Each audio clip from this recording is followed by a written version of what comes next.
Good evening. Welcome into the Irish NFL show, Thursday night live TNF Club, Thursday night football. Delighted to have everybody back again. Hello, Colin. Hello, Brian. Hello, Mark. Long time no see, boys. How are we getting on? Good? A couple of days since the last one, yeah. We're already at week 3. It's mad how these weeks seem to just fly by. And we've got a lot of really interesting games this weekend. Maybe not as much tonight, but certainly a lot to look forward to in the next few days. Colin, the biggest game of the season tonight? Quite an interesting one. I didn't expect it to be where it is, with both teams sitting atop their respective divisions. Certainly, if you go back and watch our preseason show, hands up, I got this completely wrong. Time will tell what happens tonight. And Mark, I am looking forward to your many puns about Panthers and also Texans tonight. What? I don't know. Why would there be puns, Michael? The Panthers have been playing perfect football, standing at 2-0. But the reality is, I think Brian O'Leary is going to enjoy this Thursday night football a little bit more than last week's. Just a guess on that one. I took all of 3 seconds to mention the Giants.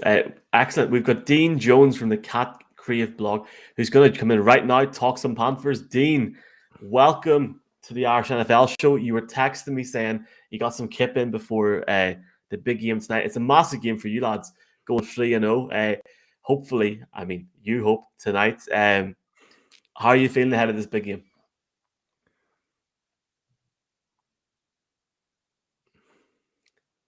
I think you might be in mute, or if I... Let's see what happens. 2 seconds, I'm going to try and take you in and out again. It's saying your network connection is low, so we'll see if it works now. Is that working now? Let's see. Potentially. This is like the first time this has happened this season, lads. So I mean, it's grand. Yeah. Don't worry, it's grand. First time for everything. Dean, try and just go in and refresh and come back in, and we'll try and see what happens. Okay, so just try and do that there. Colin, I guess while we're getting Dean back in, do you want to even take us through tonight and see, your thoughts ahead of this game tonight? Would you stay up and watch it? What's going to be interesting, I suppose, is for the Texans, they have another new starter at QB, going up against a Panthers defense that has really been playing lights out, in fairness. And that's what I was curious to talk to Dean about, because they are league leaders in terms of sacks, and while they have Burns and Reddick, who have kind of led the charge, they're spread out amongst a whole host of guys. And if you are Davis Mills, who making your first start in the NFL, that has definitely got to be a concern. Dean, can you hear us? This is like me trying to get Athlone on in 1999 on the TV. Dean, I'm gonna see. I'll give you a text and we'll see what happens. Brian, it's good to have technical issues at the start of a show. How are you feeling ahead of tonight's game? Well, I'm optimistic for the Panthers, obviously, because at the start of the season, when we did our season preview show, I wouldn't say I was high on them in terms of seeing them going to the playoffs, but I suggested that they had a soft schedule at the start with the Jets, so I didn't think too much of the Saints. And then you look at week 3 with the Texans, who we all thought were going to be the battering rams every week. Hasn't played out just that way yet. I think it's to come, but right now they're putting in competitive performances. But for the Panthers, who then go on to have a run of games against the NFC East, which, if it's the case of last year's NFC East, is not a strong division. You could be looking at 5 or 6 wins before they even reach the halfway stage of the season. I kind of saw this coming because I felt Matt Rhule last year was really strong as a head coach. They were in every game, and the games in which they won, they only conceded less than 20 points. Defensively, this was coming. So, but they have to win. Look, yourself, we see too many games in the NFL where you think it's a given and it just doesn't play out that way. So it's a big game for them. And Mark, Davis Mills starting a quarterback tonight for the Texans. I'm not really sure how to build that up any further, to be honest with you. Well, I mean, the biggest thing, Michael, for people who probably aren't as aware of Davis Mills, is just to be conscious of the fact that he is definitely no Tyrod Taylor. Tyrod Taylor, much more mobile a quarterback, and Davis Mills is going behind a pretty leaky Texans line I mean, yes, you can't get past left tackle. Laramie Tunsil is still one of the elite left tackles in the NFL. It's just the other four I worry about. And Davis Mills much more of a pocket passer, much more static. And as Colin alluded to, that Carolina defense has been for real. I mean, okay, you've got to take into account the opposition they played against, but they're getting sacks all the way around. Hassan Reddick, 3 sacks already this season. I mean, this is a guy started 4 years in Arizona, but his college coach was Matt Rule in Temple. So, coming in to Carolina, obviously with a coach that believes in him, and he's had a great start to the season. So, poor old Davis Mills, the biggest thing, and we'll talk to the Texans obviously later on, one of the biggest things that I worry about for him is who's he going to throw the ball to, Michael? The Texans basically have had one wide receiver this season. They've got Brandon Cooks, they've got the ghost of Danny Amendola, who's injured, and then they've got nothing else. Like Danny Amendola's out this evening. Brandon Cooks better get used to being double covered this evening because that's the only logical defensive move I can see. And poor old Davis Mills, just get it out quick, bud, is all I can suggest, really, for survival tonight. Talking about getting it out quick, this is like me trying to reach in my freebie box to get RT2 for the Champions League. Let's see if Dean can come in here. Dean, can you hear us? I really hope he can hear us. I feel bad for Dean because I was chatting to him all day, boys, and he was really excited to talk about this game tonight. I'm sure we can maybe try and get him on again for, Colin, I'm presuming the Pampers or Sunday Night Football at some point. Hold on. Let's see if it works. Dean, third time lucky, fourth time lucky. Does it work? Can you hear me? Thank God. Oh my God. That was like the worst 5 minutes of my life because usually when it happens, it doesn't work, but I'm delighted it's working. Dean, we were just talking there in terms of the Panthers and the way it started. Have you been surprised at just how well this defense has played? I've got to be honest, not really. They showed real signs over the second half of last season of becoming a solid unit.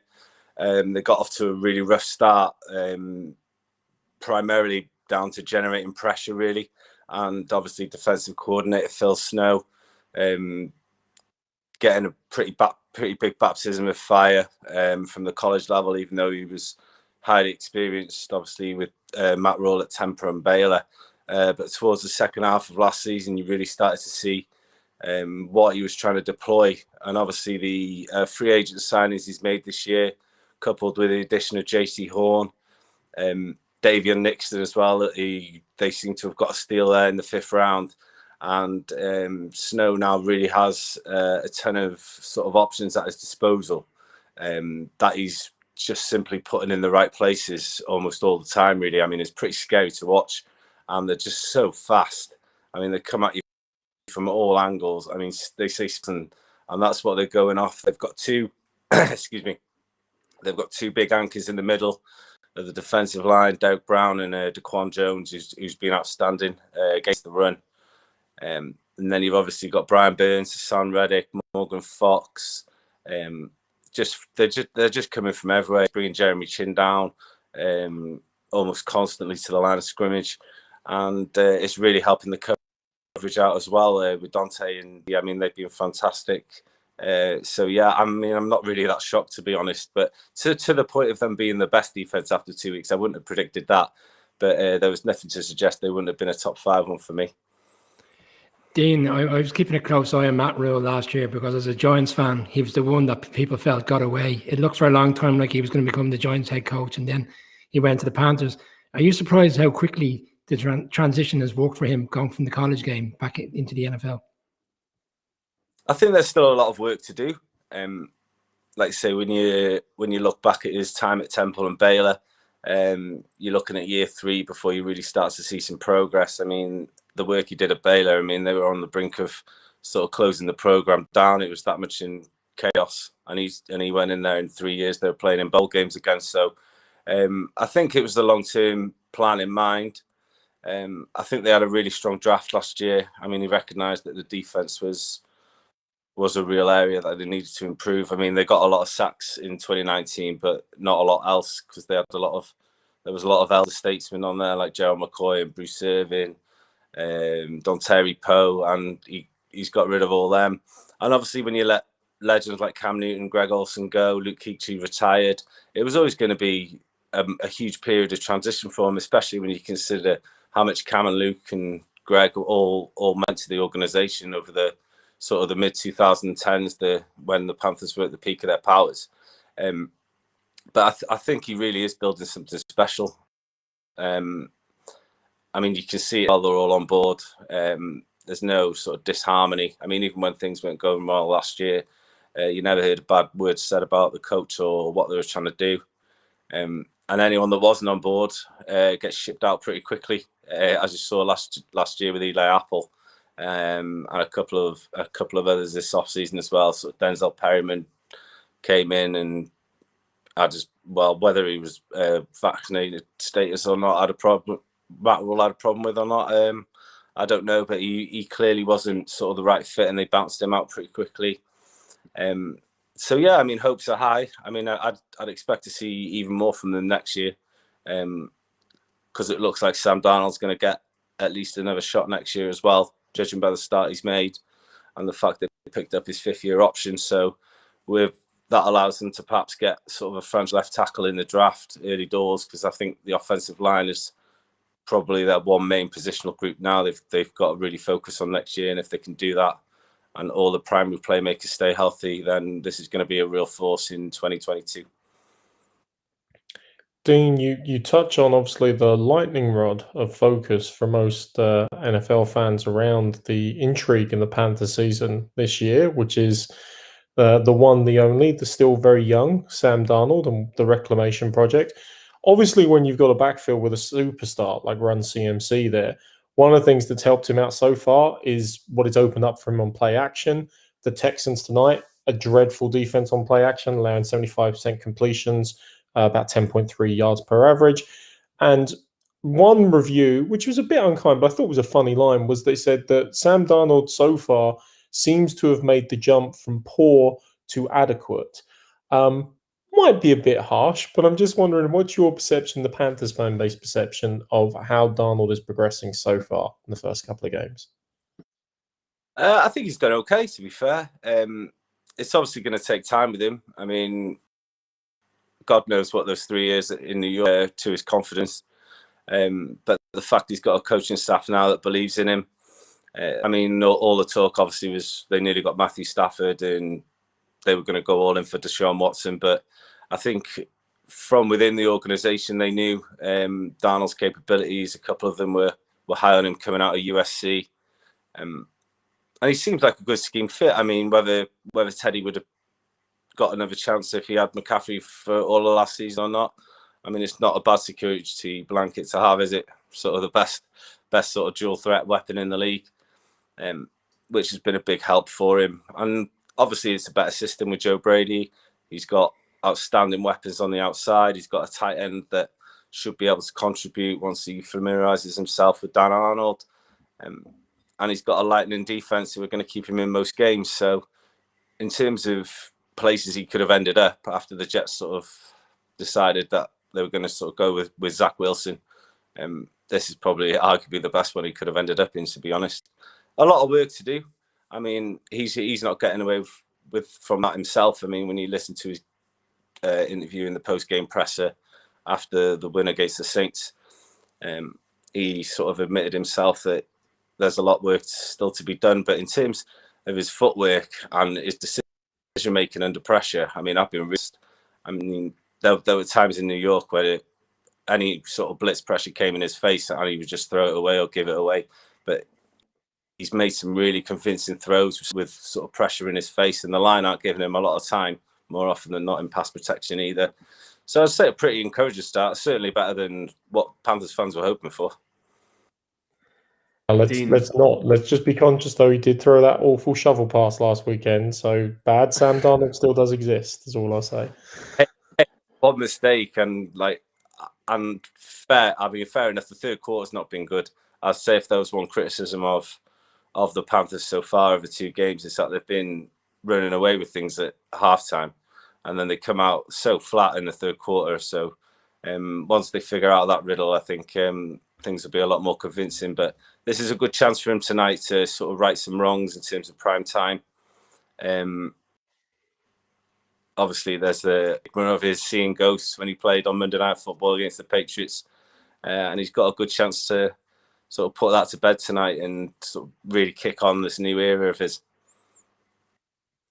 Dean, just like to thank you for coming on, man. I feel like we could talk about the Panthers, and their schedule that they have after this game is very nice over the next 6 or 7 weeks. I want to wish you all the very best of luck for the season, and also to follow yourself and Cat Creative Blog. And look, we'd love to chat to you again, hopefully at some point down the stretch, and enjoy tonight's game. Brilliant, guys. Happy to see you soon. Cheers, Dean. All the best, man. Thanks very much. Thank you.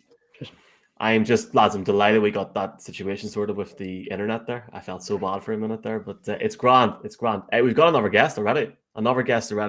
We've got a guy that is a host on Sports Radio 610 in Houston. I believe, lads, he's right outside NRG Stadium now. Sean Pendergast. Sean, can you hear us okay, yeah? Yeah, can you guys hear me okay? Perfect. Thank God. Good. 100%. Now, you said last night that you'd be outside the stadium because you got the pre-game for the Texans coming up now in like 20, 30 minutes.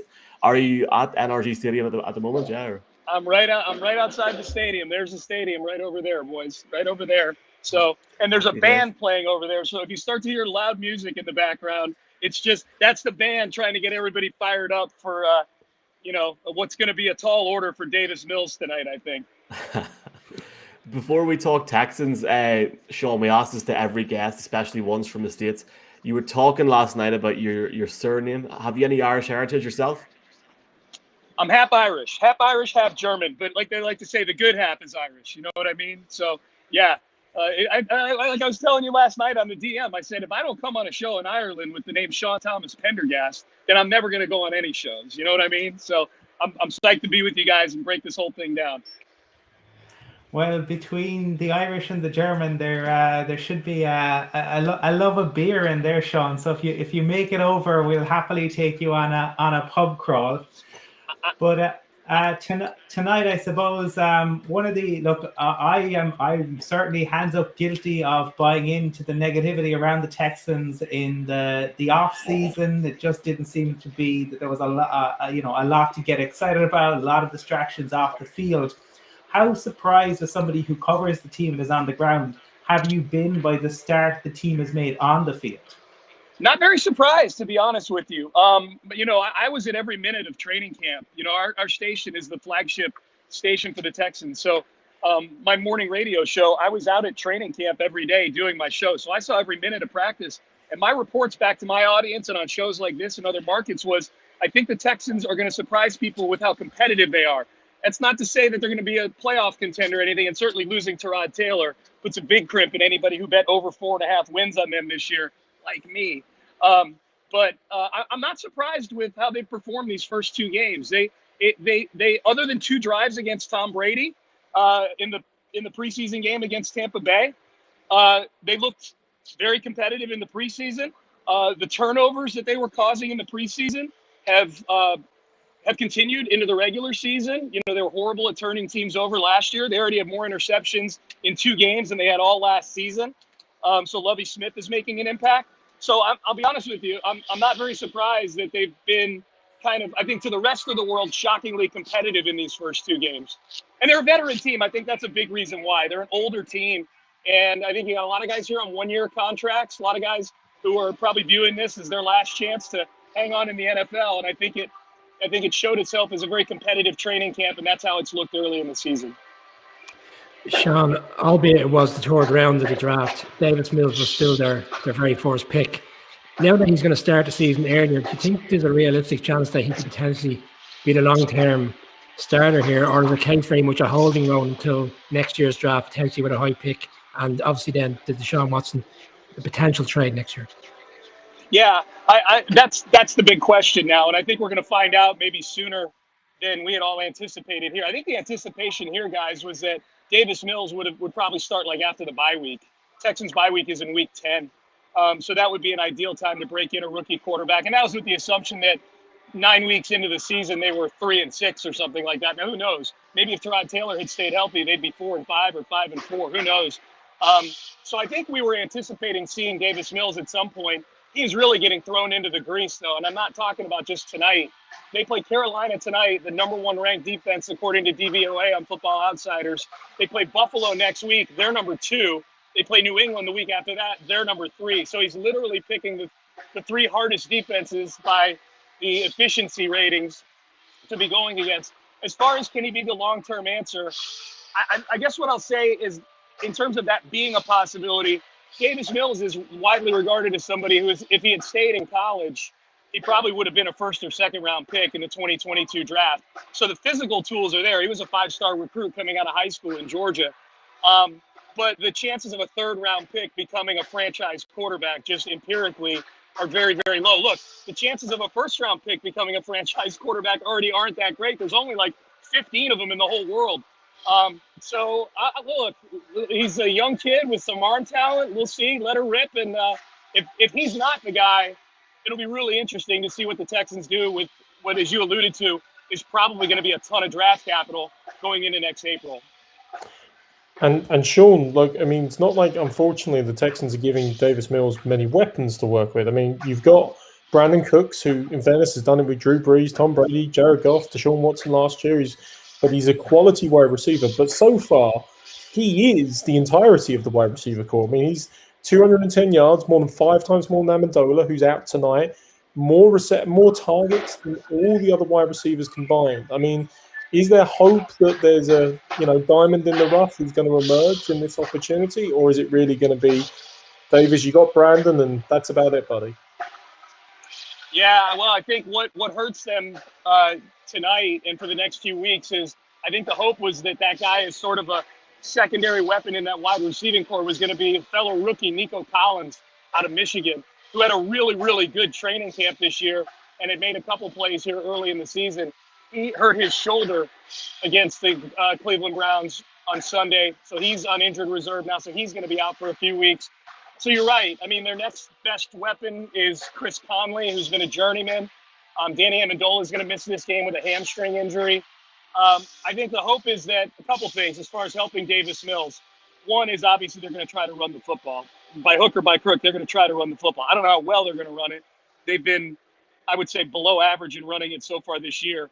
But they've got a lot of veteran guys in that backfield who are at least reliable. Mark Ingram, David Johnson, in the passing game, especially David Johnson, maybe even a little bit of Rex Burkhead mixed in. And then the tight ends. I think it's going to be imperative tonight to get the tight ends involved because Davis Mills is probably going to have to get the ball out very, very quickly with this Carolina pass rush. So I would look for guys like Pharaoh Brown, Jordan Akins.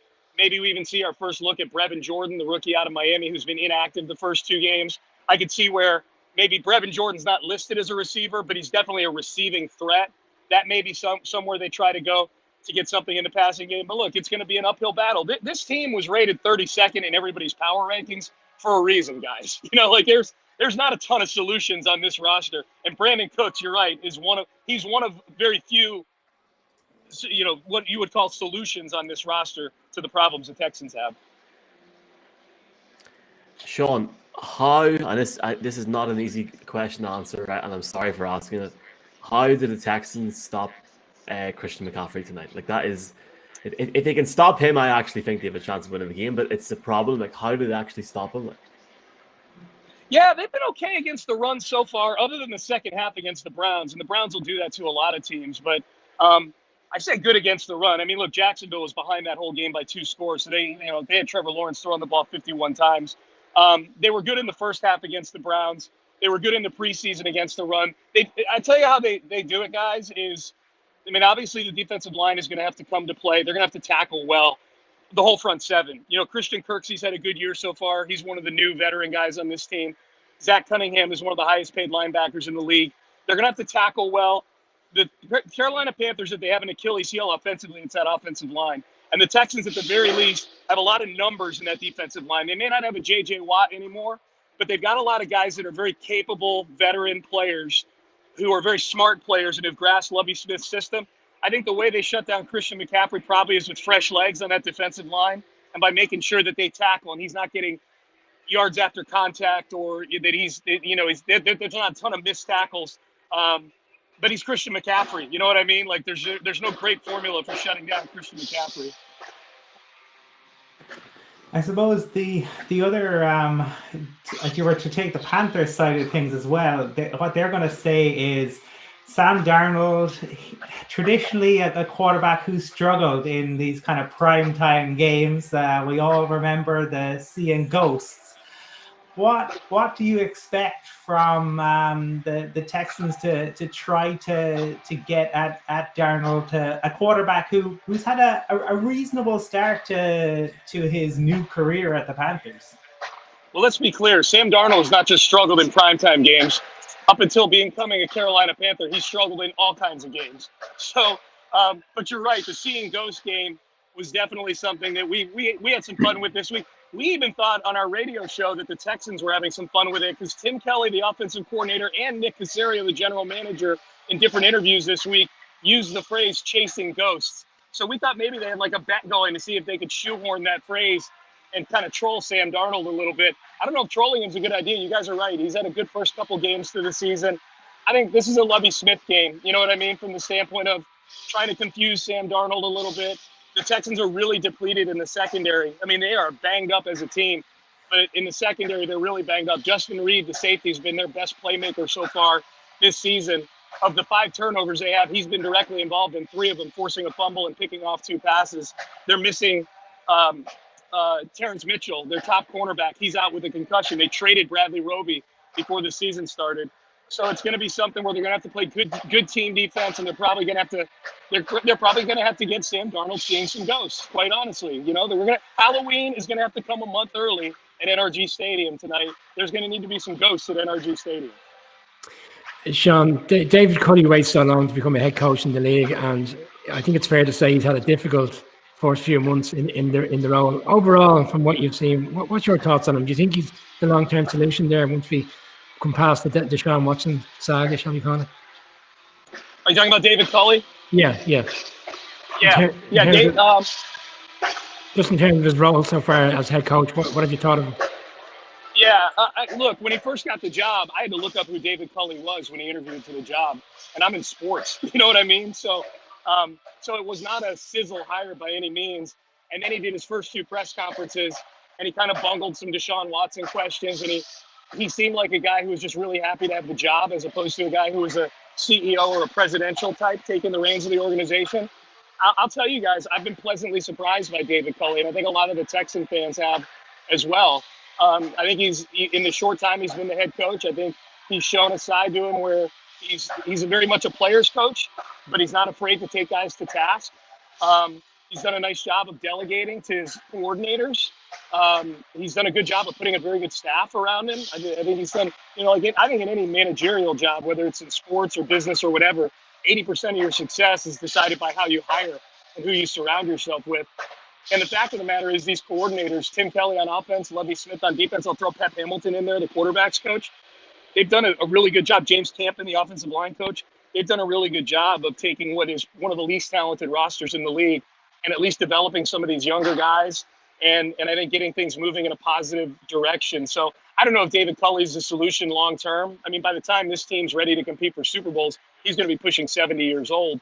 But I think for what they brought him in for, I've been pleasantly surprised by David Culley so far.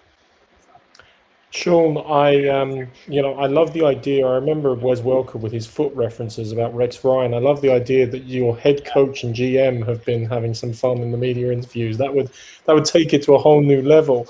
But we actually interviewed Coach Carroll a couple of weeks ago, and it was kind of amusing because his coaching tree is quite extensive. So he's got Bruce Arians on one side, and he's still impacting the NFL with obviously David Culley obviously being part of that coaching tree back at his time as a wide receivers coach back in the Steelers under Coach Carroll at the time.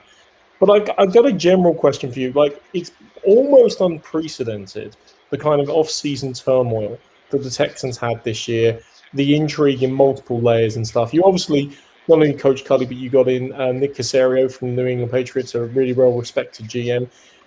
With the start to the season, with what they're trying to change in terms of the culture, and as you say, some of the really mature, great coaches that you brought in, like Lovie Smith, who everyone knows and appreciates as a great defensive mind, are the dark clouds starting to lift over Houston, or is there a lot of work still to go?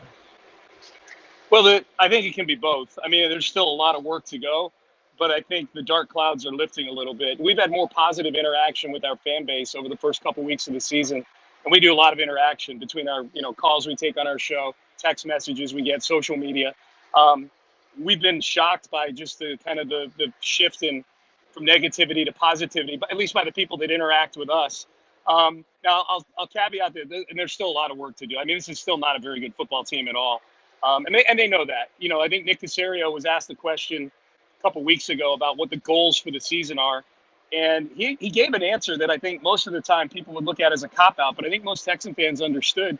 He said, this year it's more about the process than the results, and it's about getting the roster straight. And I think what he meant is getting the roster straight, getting the salary cap straight, establishing the culture, as you guys alluded to there. I think they're doing a pretty good job of that so far. They're a competitive team. They put in really good effort. I do think the one dark cloud in the minds of Texan fans that still hangs over this team is Jack Easterby, the executive vice president of football operations, who is still viewed by the fan base as a guy who's tied to a lot of the bad moves that were made before Nick Caserio and David Culley got here.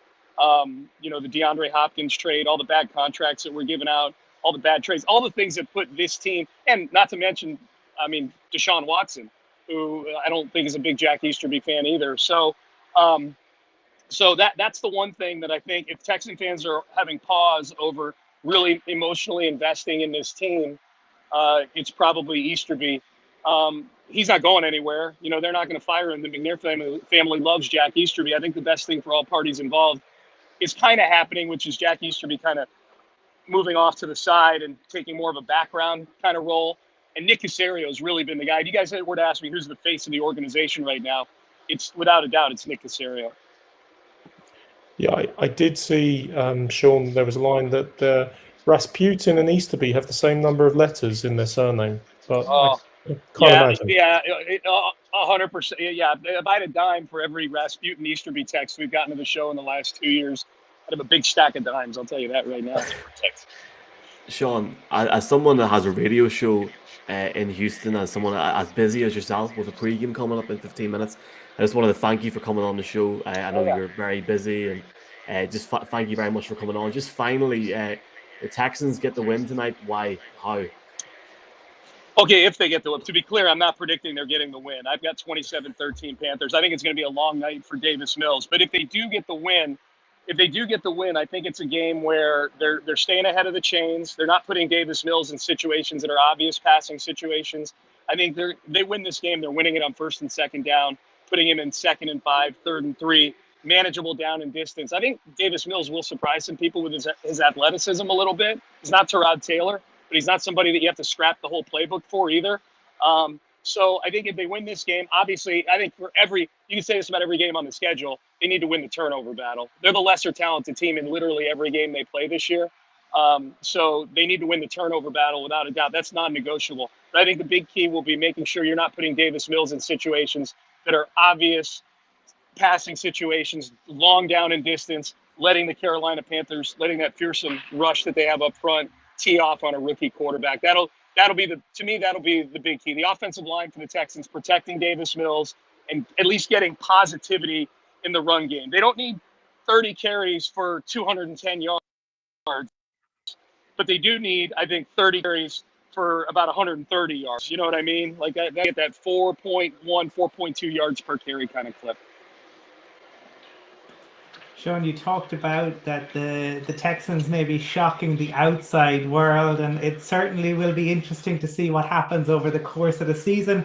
Perhaps we'll have you on again if the Texans really do continue to surprise the rest of us. But we want to thank you for your time today and enjoy the game this evening. Anytime, guys. Keep up the great work. Shout out to Ireland, my people. Thanks, Sean. Thank you, Sean. Cheers, man. All the best. Take care. Bye. Thank you. Sean Pendergast from Houston Radio. I want to say Sports Radio 610. Thanks to Sean for actually getting back so late last night and actually coming on the show as well. Lads, before we get our picks ahead of tonight's game, we're actually gonna go away from this game because lads, I know you are all buzzing for tonight's game. Brian, I can see it in your face. You're gonna stay up all night and watch the Texans against the Panthers. Yeah. Oh yeah, I've absolutely. slept all week with the excitement. big game, obviously, tonight. We want to welcome in. There's actually two guests here at the minute. The first one is a guy that has worked with a few pro kickers, school, college, but he's worked with Tag Leader as well. He's, I guess, a friend of the show. He's supported our show from the start as well on Twitter. You may have seen him. Brendan Cahill. Brendan, for a start, welcome in. How are you? Hey, I'm good. Can you guys hear me all right? I can hear you perfectly. Now, Brendan, there's a thing here, right? In the north of Ireland, I say Cahill, but in the south, they say Cahill. So how do I pronounce your surname? I've been worrying about this all day. Oh, I don't know. It's amazing in the US they still can't spell it right. I've gotten like when I get coffee from Starbucks, I've literally gotten like the letter K dash HIL. So we just say Cahill, man, but whatever works. I'm happy to be on the show. Thanks for having me. Absolutely. And there's another guest here as well. I'll tell you what, I'm going to bring them in. I'm going to bring in Tag Leader, and we'll go around and we'll ask everybody a question or so and see the crack before we make our game picks. Tag, welcome in and welcome home as well, lads. Tag's back in Ireland as well, and welcome in, Tag. Cheers, fellas. Good to be on again. Happy days. Damn, he's so charming in the show. Looking very relaxed. This is almost like the Octobox on Red Zone now. I'm gonna have to screenshot that when he said it. But Colin, I think this is the most guests we've ever had in the show live, isn't it? Certainly live, yeah, it definitely is. And Brendan, delighted to welcome you in. Tig is an old friend of ours at this point. But Brendan, I suppose if you can talk to us a little bit about like how you got into kicking, because it's not like you most people kind of grow up watching the Joe Montanas or John Elways. What led you to kicking?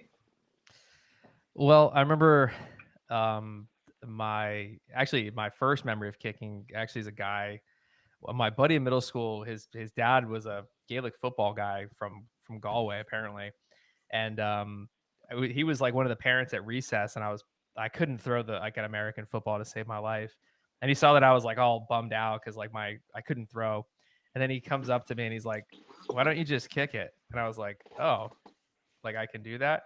And so like he taught me how to kick initially, but in high school, I was told I was too slow to be a good wide receiver and too small to be a good lineman. So the deal that I cut with my head coach was that I would be his scout team center and get my head bashed in every day, but he would let me kick. So I had something to do. So, nobody really dreams of kicking, right? There's like Tig's story is funny because, he thought kicking was like really sexy, and he's training with all these NFL guys in San Diego. And then your first huddle break, right? What do the kickers do? Well, nobody really cares. You're just supposed to get off the field and not be seen. So I guess it was something to do, but like if you're kind of a perfectionist, there's no better position to kill time with than trying to kick. Brendan, last weekend there was some cliffhangers. Some kickers made those last second field goals. The Vikings one missed. We all just watch Red Zone as a whole for the game. But when you're watching the games, are you focusing on the kickers in particular, or are you just enjoying that moment for the kicker? Yeah, my policy is I root for kickers, and like it's funny, like where I train kids in the Northeast, if they're playing each other, I just say I root for fourth down. But yeah, that's what I'll typically watch. And if like a kicker's coming up, I like hush the room, and my whole family's like, Brendan's having his moment for 2 seconds, and then I just ignore the rest of the game until the next fourth down comes up. But it was a tough weekend. It's been a weird year for kickers, especially with COVID and. They expanded the practice squad rosters quite a bit, which helps out some kickers. But it seems like, you find out your buddy just got signed to a practice squad and you're just about to text them congratulations the next day, and you find out they were cut like 10 hours ago. So it's always never been an easy life being a kicker, but I think especially with COVID and the practice squads, there's just like 10x the amount of movement that usually happens. Brendan, we appreciate good kickers of a kind of oddly shaped ball in Ireland. I mean, we got great rugby kickers like Johnny Sexton, Ron O'Gara, obviously the historic attachment there. But actually, there's been a couple of good stories on kickers this week. We had a meet-up in Dublin last week, and it flashed up on the screen, Matt Amendola. So we instantly all wonder, is this Danny's secret stepbrother who's keeping hidden? First kick in the NFL. and he promptly shanks something that basically gets through the post. But then for the rest of the game, every time he came out to kick, it was all like, what's going to happen now? And there was almost the excitement about, is he going to get back on track? But then on the converse side, we've had Graham Gano on the show, and last week Graham Gano had an amazing performance. I mean, we can criticize Joe Judge's conservative play calling, which we will another day, but he kicked 250-yarders. He was 5 for 5 on field goals. It was a fantastic performance. Like, are there particular ones that you've seen from a coaching standpoint, or Tig, that you've seen as someone aspiring to go into the league in the first 2 weeks, that you've gone, wow, that was a fantastic delivery and performance by that guy? Tig, why don't you go first? I've been really impressed with Nick Folk, just because at the Pats, because Brendan, you probably know the stat better than me, but he's gone like 30 something in a row now. He set a franchise record, right? Yeah. 33 in a row. Yeah. He's at 33, yeah. So that's phenomenal, because I'm only, I think, 12 games into my football career, but to be banging them over 33 games straight, because let alone you as the kicker doing your job, but like the margin for error, like getting it all done in 1.3 seconds, and for the snapper and the holder and the kicker, everyone just to be so bang on 33 times in a row. From, obviously, I don't think he's the biggest leg, so I don't think he goes from too deep, like probably 50 and in generally, but I think that's phenomenal just to be that zoned in. And funny you mentioned the Matt or the Jets kicker, because out in San Diego where I was training, I was training with them every day. In the lead up to, there was like a combine, and then he was with the Panthers, and he got cut by them but signed by the Jets. And he's as a kicker, but his first ever game, he ended up having to fill in on punting duties. And I remember him literally back in April. April or so, we were going to a combine, and the week of the combine, he's asking one of the other Irish guys, whose name's Conor Mangan. I remember asking him like for tips on how to punt, because he thought he'd be more desirable if he could kick and punt. And the lad had no punting experience. This is probably April, and then he makes his debut week 1, and he was I think he had a 66-yard punt. So just to give him a shout out in fairness for that, like phenomenal stuff. But yeah, Nick Folk, so far from what I'm seeing, like to bang over 33 in a row is it's not an easy gig. Yeah. I mean, and Folk is, I mean, when he first came into the NFL, he had a really big leg, and it's amazing that he's come back from, I think he had arthroscopic surgery on his hip and his knee, and that's kind of the dilemma a lot of NFL teams typically face. It's like, do you want to pay more money for less distance with older kickers, but you're going to get more consistent performance inside the red zone? Or do you want to kind of roll the dice on a younger, much cheaper kicker with a huge ceiling, but potentially like a really low floor? So that's kind of like what the Pats have going on now with Quinn Nordine, and then Nick Folk, obviously. So yeah, I think Folk's definitely one. I mean, I'm biased because there's different guys that I know. Like I love watching Zach Triner, the long snapper for the Bucks. I mean, long snapping is so like unsexy to the untrained eye, but if you mess up, everybody messes up. So I love watching him. Young Waku for the Falcons. So yeah, I'm sure there's a lot more that I'm forgetting to mention. Nice watching Tig when he's playing, so. Yes, sir. And actually, Ty, the last time that we spoke to you, it was in Dublin before. Yeah, you actually made your announcement that weekend that you were going to go to Poland and play in the European League of Football. It's been 2 or 3 months, just a couple of months since. How did you find it, and what's the next step for you, do you think? The whole experience was class. Didn't really have a notion as that day of what I was really getting myself into, but as I'm learning American football, if you're not in college, you've aged out of college. There's no alternative. So if you get an opportunity to go play, you go play. And there I was in Poland, so didn't know what to expect in the European League, but it was actually much.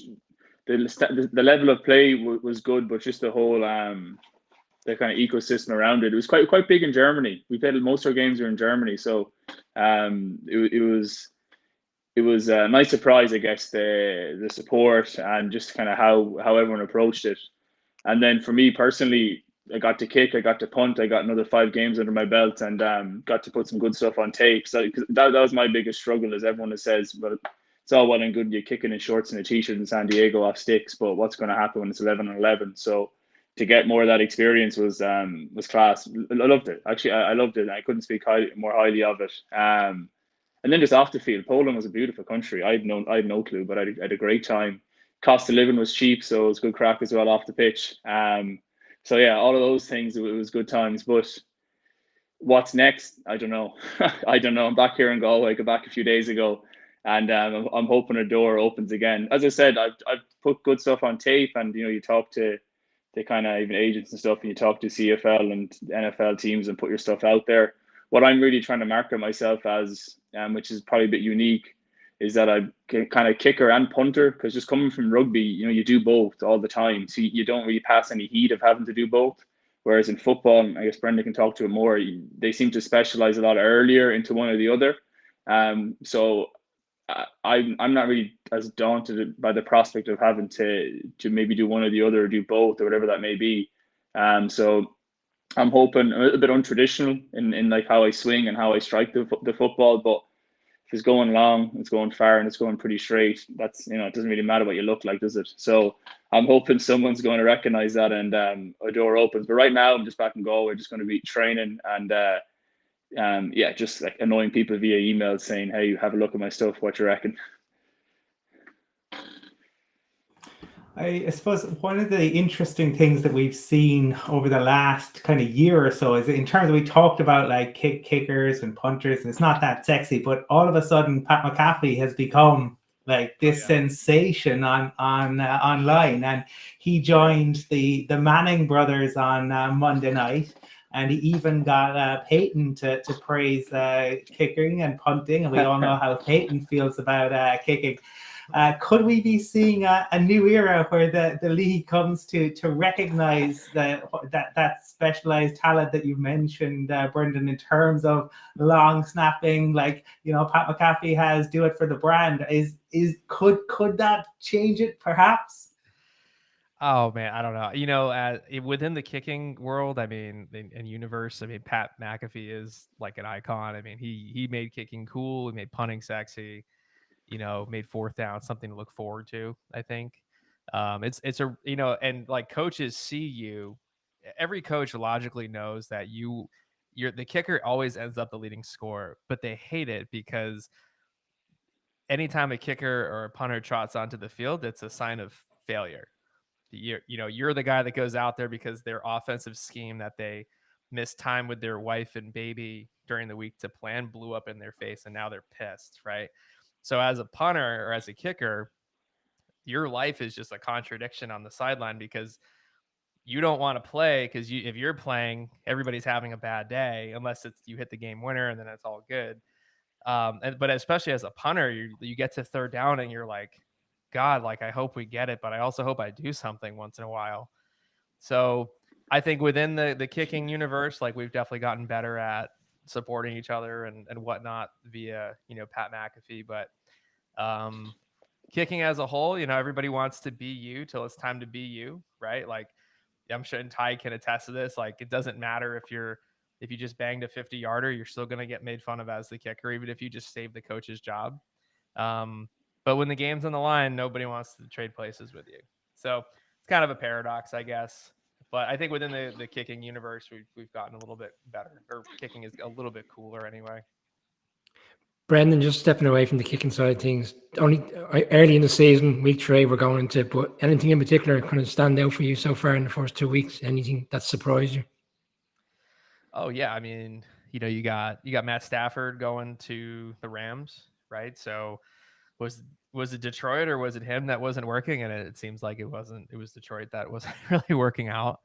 And actually they got the Rams and the Bucks are seeing each other, so that's going to be a great matchup to see what happens there.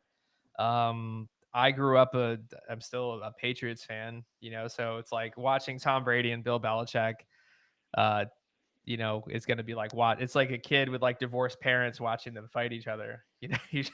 Everybody in New England just wants that week over with, because if you're gonna feel good and bad no matter what happens, because Belichick or Brady's gonna win, but you're also gonna be sad that one of your favorite people had a bad day. So those are the bigger storylines, I think. But it also seems like the league is a little bit more settled in terms of like all the COVID upheaval. And I mean, you got your Cole Beasleys of the world, but that's another show. But it seems like the NFL is a little bit more even keeled, I would guess. But what about you guys? What are you watching? How does that work in Ireland, by the way? Like, how do you guys kind of pick your favorite teams? Is it just, oh, that sounds really cool? Late nights, Brendan. Late nights, A lot of alcohol late infused nights. Yeah, unfortunately. I was ticked off. I was going to try to buy some Guinness to be on the show, but was not to be today. Well, think Brian might Brendan, have a couple. yeah, I was going to say, Brendan, some of us happen to have picked the right team as well, because I happen to be a Pats fan also. So There I you can. go. And I love actually your comment about long snappers. Again, this is going really behind baseball, but I remember 2003 Super Bowl. Patriots beat the Panthers on a last-minute field goal by the greatest kicker of all time, Adam Vinatieri. But what people forget about that game is that Lonnie Paxton was out, Sean McDermott was out, so we were down to a third long snapper, Brian Kitchen, and Vinatieri missed the 31-yarder earlier in the first quarter with a bad snap. So that pressure kick and the whole importance of that whole unit becomes vitally important, and long snapper plays such an important role in that. He actually wrote a great book about his whole story. I mean, I think he was teaching kindergarten, and they called him in November, like right when they were about to make their playoff run, and it was bad. He was like throwing up in the bathroom in between downs. He just like couldn't like stand still. I mean, it was the fact that he was able to make that snap is amazing. But yeah, I think it's called The Long Snapper's Life or something like that. But that's an awesome book. Yeah, and ever since then, Belichick always insisted upon having an ultimate backup on long snappers. So Mike Vrabel served that role, having started as a long snapper actually as well. So there used to always be that. What about in this scenario? So Ty, your point actually about putting yourself out there as a kicker and a punter, I think is brilliant, because you're actually affording teams the option to say, hey, just carry one kicker, and you've got 52 spaces on your roster then. Now, God willing, if something happened to you, they're really screwed, to be honest with you. But at least you're opening up that other roster spot. Yeah. Well, the last guy that did that was. It seems. Oh, I'm sorry, Tag. No. I was going to say, there's going to be a question to you. Is what? Okay, I guess the injury point is a very valid point, but why isn't it more of a done thing, or at least or has it been experimented in the past, the kind of duo kicker punter, and has it blown up on someone? Like, because I haven't found a good answer yet, so maybe you can enlighten me here. Yeah, so they did try it once. There was the guy. So the most recent guy that did it was Ty Long, who's the punter for the Chargers actually, and he's a phenomenal place kicker. He did all three when he was playing with the BC Lions for the CFL for years. So Michael Bagley got hurt last year, I think, and for like 5 games, Ty Long did everything. And he actually was great. He ended up having a higher field goal percentage than their starting kicker for the year. And then there was I think Pat McAfee was the last guy to do all three in college. I mean, he was just kind of a freak athlete. He was actually more of a kicker, and then he just picked up punting in between when college ended and when the Colts started.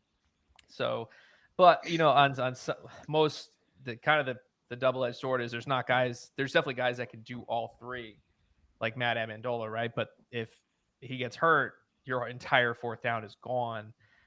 Whereas if you carry 2 guys if you have a kicker who can kind of punt and a punter who could at least hit an extra point, that's probably ideal. So the Chargers had Johnny Hecker and their other punter out in the preseason, so Matt Gay ended up punting. And if they had only had one guy, they would have been screwed on fourth down. So I think it's just more of an insurance policy thing. Yeah, but there's always been some funny ones. I mean, Pat McAfee's the classic example. He did the kickoffs as well to save Adam Vinatieri's leg, but usually Tigers come up in injuries. So again, I remember a game where Stephen Gostowski was punting and kicking because of an injury, I think, to Zoltan Mesko in the game. But the nuance of position players kicking field goals has also been. Ocho Cinco did it in preseason. Welker did it during a game for the Pats as well. But the other one is, I remember, and Brendan will keep me honest on this, I think Ndamukong Suh attempted one during the preseason with the Yeah. Detroit Lions as well. So That's a like you've got all scary- these players that think they can kick as well. You've got to deal with those guys, you know. Oh my gosh, yeah. I mean, every O lineman, every practice ever, there's always like one O lineman that comes over, is like, let me kick one, and then if they make it, it's like awesome and everybody's happy. But in terms of like the college recruiting game, I mean, it's a little different from the NFL, but that's huge if you're a position player who happens to be able to kick or snap, because some college conferences have roster limitations on them that are pretty strict, like 75 guys in a conference or 90. So that typically helps. And then in high school, I think just because kids are really young, almost always the all-state kickers, the best kids in high school football, kicking and punting, they typically start at another position on offense or defense throughout the game, so they're just not mentally stewing all the time on it. So yeah, I mean maybe we'll see Ty get running back or something. Yeah, I'm up for that. That's what he's here for a job. Last one for me, man. Right, Ty. I was like sort of surprised when it said that Germany might have an NFL game. And then I actually read into it and seen the amount of fans for American football. Never mind the NFL. Just what was that atmosphere like? Like you were playing, is it like the Hamburg Sea Devils in like huge stadium and stuff? Like, what are those fans like? Not just in Germany, but like around mainland Europe. First ever game, because in the spring league we had no fans, so my first ever game with fans was in Cologne, Germany, and I had I guess the first was when I was just sitting on the sideline, and obviously in rugby you just have your number, you don't have your name, and I remember just sitting on the sideline. We're playing in Cologne, and I just remember kind of people screaming like, "Hey, leader, leader," and I was like, "Oh, I wonder who that is." By the off chance I might have known, and not really. Again, my name's on the back. Turning around, looking at these lads my age, probably 10 yards away from me, just going, "You suck, you suck," and just the guys just screaming abuse at me. And then so that was different, because in rugby you're moving, you don't have time to be abused. Whereas as a kicker, you spend 99% of your time on the sidelines, so you're a sitting target. So that was a learning experience. And they obviously said they use other words to describe me, but yeah, obviously we just say "you suck" for now. But anyway. I was surprised with how many people just very passionate about it. In Germany, real passionate about it, and a few thousand turned up to all the different games around the place. And it was German, but it felt like it could have been back in the States, I guess, just kind of with how everyone was kind of interacting, if that even makes sense. Like, it was very Americanized, but with almost a German twang, rather than German with the American twang. It was weird. It was different, but they're highly passionate about it, and I can see why you'd want to put a game on there, because they they loved it, and their usual thing, sinking beers, having a bit of crack, shouting some abuse. So I enjoyed it, but I think for the NFL it makes a whole lot of sense to tap that market.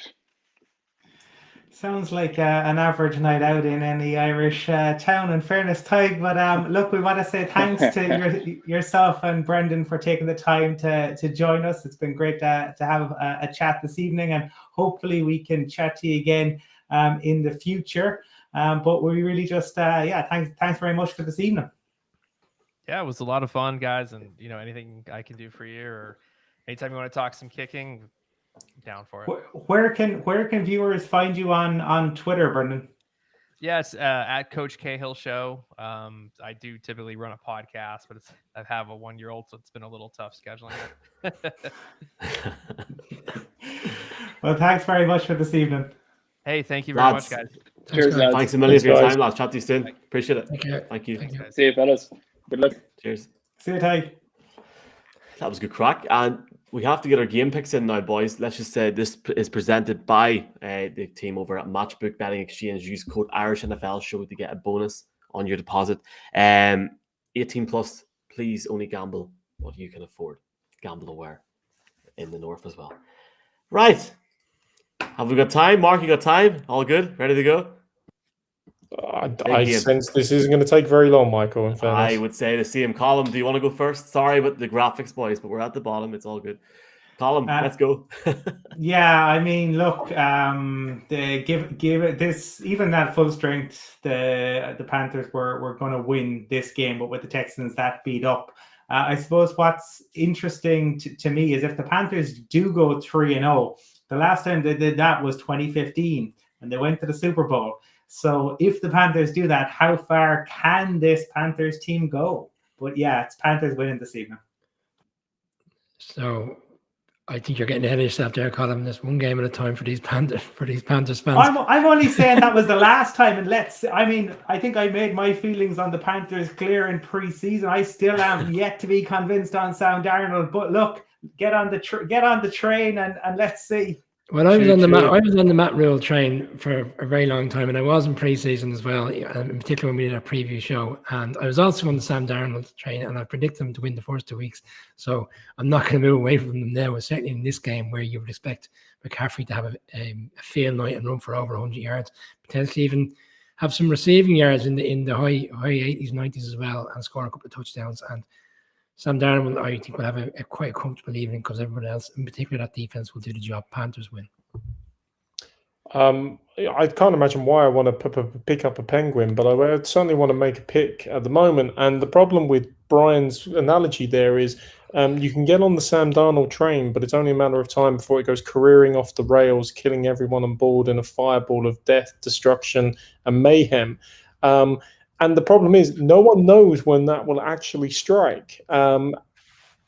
Could strike tonight, and Sam Darnold could be the reason that the Panthers lose this game, but I don't really think so. I think the Panthers will have too much, and even if you just hand it off to Christian McCaffrey 63 times, you should have enough to beat the Texans and poor Davis Mills in a horrible situation to start his first start in the NFL. I'm picking the Texans. What are you talking about? So Tyrod Taylor will not turn the ball over. Tyrod Taylor. I think he's only picking the Texans at this stage just to keep showing that video. I think his system. I've literally crashed broken his time. He forgets that Tyrod Taylor isn't playing. Yeah, it literally crashed because of Colin losing the head. I'm picking but I think it'll be closer than you boys think. I said it the other night about I said it about the Giants in Washington last week. I'm saying it tonight again. I think it'll be 3 to 7 point win for the Panthers. I don't think McCaffrey gets over 100 yards rushing, and I think Davis Mills impresses in what is a victory for the Panthers. But hopefully, if they do get to the Super Bowl, their quarterback doesn't give up on third down and not move. Michael, I agree. He might not get over 100 yards rushing, but he might get over 100 yards receiving. Is the problem? No, he won't. He won't. We're back in Belfast. I was going to say Dublin. I've been in Dublin 5 out of the last 6 weeks. We're back in Dublin this Sunday. Please feel free to join us. We are going to have pints of harp for these boys and many other Northern Ireland delicacies. We hope to see you there at Deer's Head from 5:30 p.m. We have got the 2 games on Sky and Red Zone. I have literally forgot. You got the Chargers, the Chiefs, the Rams, the Bucks, and Red Zone, and a free beer on entry. Any final points, lads, before I go to Brendan Daly? No, but we will have our week 3 show on Sunday morning, of course, just to do some crazy picks and see who comes out on the right side of this nice little table that we have between the four of us, which I'm top of for the 2nd week in a row. Indeed, and we'll see how that crazy thing goes on Sunday. Ryan, I have every confidence that you'll top it, because if I didn't have bad luck, I had no luck. So do not follow my picks, any viewers. If I certainly don't. Go opposite. I certainly don't, Colin. 10 a.m. Sunday. Looking forward to it, lads. Looking forward to chatting again. We spoke to Chiefs defensive line coach Brendan Daly earlier on about his Irish heritage, the Chiefs, and loads of other points. And he spoke very highly of Joe Judge, Brian. Don't worry. Here it is. Lads, good night. See you on Sunday, okay? All the best, lads. See you soon. And thank you, everyone, for watching. See you on Sunday.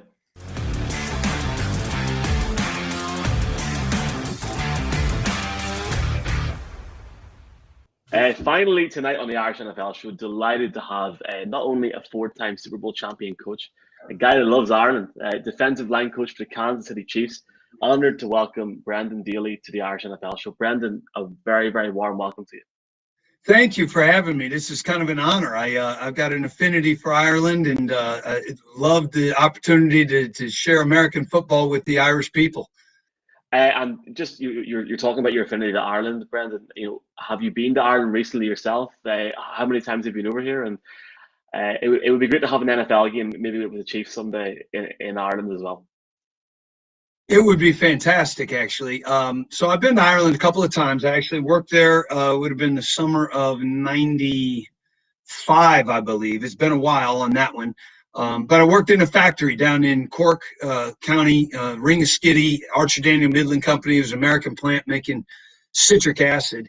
And what an unbelievable experience that was for me to, get to meet the people of Ireland, have some great people that I worked with there, that I developed those relationships and continued them for quite some time. I went back actually, must have been early 2000s, 01 or 02, I guess, with my wife's family before we were married, actually. And if you want to decide whether or not you want to marry somebody, go on a trip overseas with them for about a week, and you'll figure out real quick whether it's going to be for you or not. But we had a blast, and I got to meet up with a bunch of those guys that I worked with down in Cork. Same pub every Friday night down there in Douglas. I didn't even call them and tell them where I was going, just show up, and I knew they were going to be there. And sure enough, we had a great crack. So anyway, it's been a while since I've been back there. I would love to get there with my kids. It's on the agenda soon, hopefully. Well, we would be delighted to welcome you back, Brendan. I'm actually from Cork myself. I know Ringaskiddy and Douglas very well. So yeah, it's good to hear that you enjoyed your time, and yeah, definitely be great to see you back here. Now, I had the good fortune of talking to you in the run up to the Super Bowl, but I also got to talk to some of the players, and both Chris Jones and Frank Clark talked about their admiration for you, not just as a coach, but as a person. But they did talk about your coaching ability to motivate, to bring people together. But I even going further back, I found a quote from Jeff McDonald from your time at Ridgewood. And he said there wasn't a minute when he wasn't coaching somebody. So just interested in, can you talk to us a bit about your approach to coaching? Well, coaching is teaching. I started out as a teacher. I started out at a high school, and I think the art of coaching, in essence, that's what it is. You're teaching people not biology, math, science, whatever it happens to be. You're teaching them the sport. You're teaching them football, and it doesn't matter how much you as an individual know about the subject or the content, but it's your ability to communicate that to other people, to get them to understand, to get them to refine their technique and their fundamentals that allows you, in my opinion, to be a quality coach. And, I do find that there's a lot of different ways to coach. And I think each individual that you're working with learns a different way. Some guys learn by doing, some guys learn by listening, some guys need video, some guys need to, go out and make mistakes before they learn. And so, I think there's a lot of different ways that you can do that. One-on-one settings versus group settings being very different. And so I think you try to find the best way to relate to each individual and how does that person learn. And you try to do the best you can, to the best of your ability, to suit their individual needs. And I think, everyone's different in that regard. And I think that's the art of being a good teacher or a good coach, is you have to be willing to adapt, adjust, and learn how to hit those buttons for each individual person. So that's kind of what I've tried to do. Certainly not always to, optimal success, but not for lack of effort. Brendan, you started, as Collins alluded to, extremely young. I mean, you started 22, 23 in high school, all the way through the process, if you like, of building your career up, and obviously clearly devoted to coaching at a young age. But I'm fascinated because there's Gail Gilbert, who appeared in 5 consecutive Super Bowls. The only other person I can find that's ever done that is yourself across the Chiefs and the Patriots.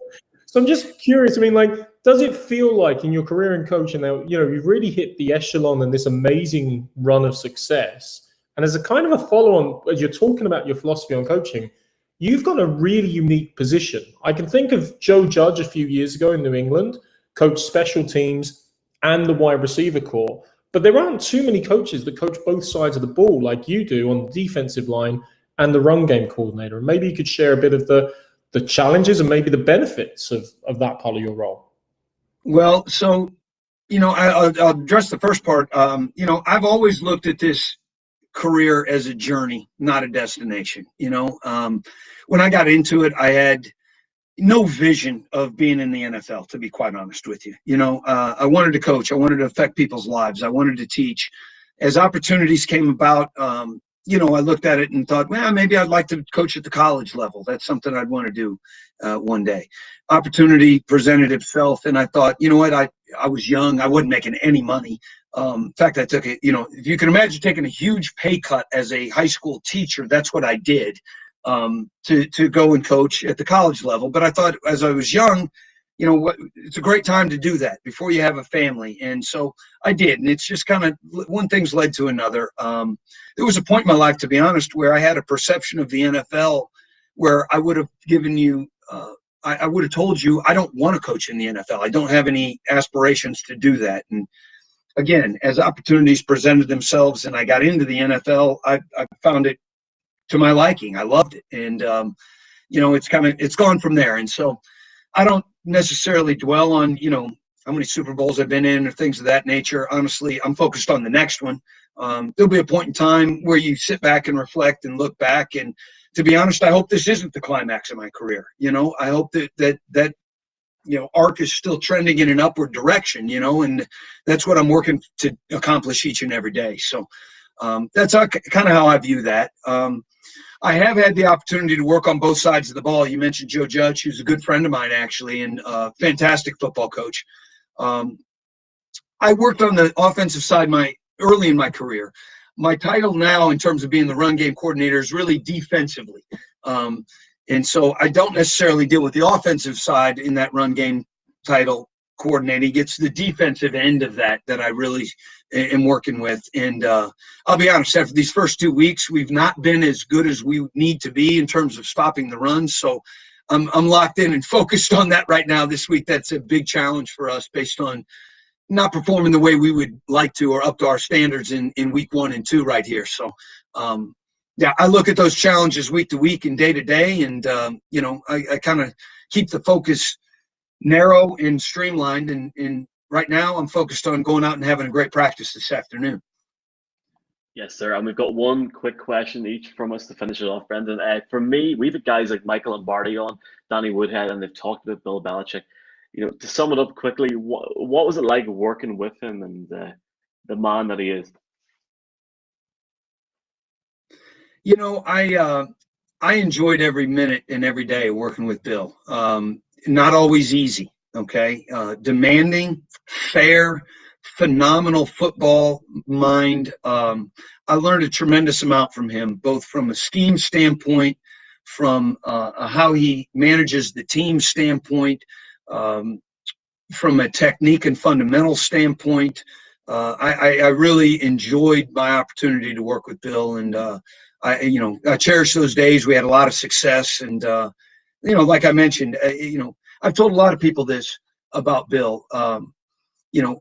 You're not gonna, if you need to be patted on the back and told what a good job you're doing each and every day, players, coaches, anybody, that's not the place for you. If you can handle the truth, if you can acknowledge the truth, if you like to be challenged, you like to be pushed, and if you like to win, it's a great place to be. And I found that all to my liking. So it was a great run there. And he had some very good things to say about you, Brendan. He said you were a phenomenal teacher, and the way in which you had a great understanding. And I think he could see a lot of himself in you. But one of the things I'm interested in is I've seen footage of you running the steps at Arrowhead pre-game. And I know you used to do the same at Gillette with Brian Flores and Chad O'Shea. Can you tell us a little bit about that routine and how it came about? I don't know the actual origin, but I do think it started in 2014 when I got to New England. And, we work long hours. They're long weeks. And to be quite honest, you probably don't take care of yourself from a health standpoint in the season like you should as an assistant coach. One of the windows that I've always found where you've got downtime, free time, and you can count on it is at the stadium before the game. You're there early. You're sitting in the locker room kind of waiting for things to, get going. And a lot of guys have nervous energy, whatever it may be. I've always found that being a great time to work out. And you're going to get a workout at that point in the week. So I did it on my own, prior to going to New England. When I got there, Chad O'Shea and Brian Flores and I, became fast friends. We became workout partners kind of during, the off season and training camp. And when we got to the regular season, it kind of just continued, and we started doing the stadium before the game. And honestly, whatever it's been, 8 years now, I was thinking about this the last Sunday when I ran. I don't think I've missed one. Rain, shine, sleet, snow, ice, security issues. We've gone through some adversity, but I think I've made it, injuries to be included. I think I've made it every pregame for 8 years. So it's kind of become a fun ritual and tradition, and puts me in a good place mentally before the game. Brendan, you've been an amazing guest, and I just wanted to call out, I think Steve Spagnuolo once referred to you as the best defensive line coach in the league as well. And obviously the unit you coach there is pretty impressive. Obviously, we have a lot of Chiefs fans over in Ireland and Europe that follow you guys passionately, and I'm sure you've got a pretty talented quarterback there. I wonder, do you sometimes ask Patrick Mahomes to take it easy on your guys and not run around so much in training to give them a bit of a break? I'll tell you, there is a great competition and rivalry there in practice. When we're going good against good, it's a lot of fun. And I'm glad it's practice and not the game. I've seen it on the other side of the coin. He is a handful to deal with. In fact, I honestly, just today, I always go and I look at our offense working against the scout team defense, which a lot of times is my younger guys, the developmental guys. And I flip that tape on just to see how they're doing, what their work ethic is, how they're executing some of the fundamentals and technique. And I was doing that this morning early, and it's still, after being around him for a period of time, he makes plays in practice where I run the tape back and you just shake your head going, wow, like, look at that throw, like, unbelievable. It's fun to be on his team. It's fun to be playing with him. But, good friendly rivalries. And I will say, in an era of truth, we've had at least one, maybe two soft tissue muscle injuries occur chasing him in practice over the years. So I've gotten to the point where I've said, you know what, like, he's going to scramble around. Like, you got him. Just pull up. We're good, Brendan, I have to give a massive shout out for Arrowheads Abroad, the biggest group in Europe and the UK, they have a massive Newcastle weekend this weekend. They're going to watch your game, so they'll all be watching. But a massive thanks to you, Brendan, for coming on and taking time out of your very busy schedule this week to chat to us, to chat to NFL fans over here. And hopefully we'll chat to you and Patty Mahomes as well very soon as well. I would love it if you got Patty on there with you guys. Thanks for having me, fellas. And I appreciate you guys doing this. I love the energy. I love the NFL being exposed to Europe, and appreciate all of the Arrowhead fanatics that are overseas. And we welcome all comers. Have a great day, guys. Thanks for having me.